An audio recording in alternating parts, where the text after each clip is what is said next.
men endi dars olib boryapman, bizani rahbariyat rektor boshchiligida tekshirib yurardilar ertalab. Qani kim qanaqa dars o'tyapti?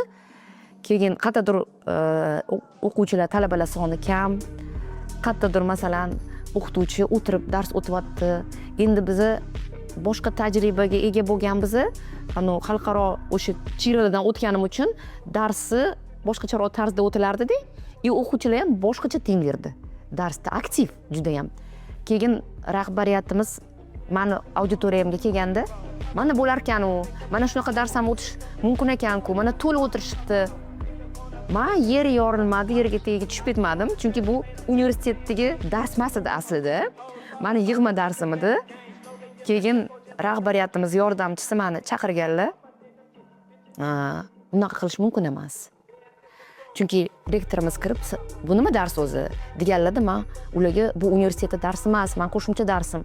Sen qayerdan kelding? Moliyadan. Sen qayerdan kelding? Transportdan. Sen qayerdan kelding? Westminsterdan keldim deganda, nima bu? Qanaqa dars o'tyapsiz deb ozgina jahl qilganlar menga, lekin bu to'g'ri bo'lgan ekan.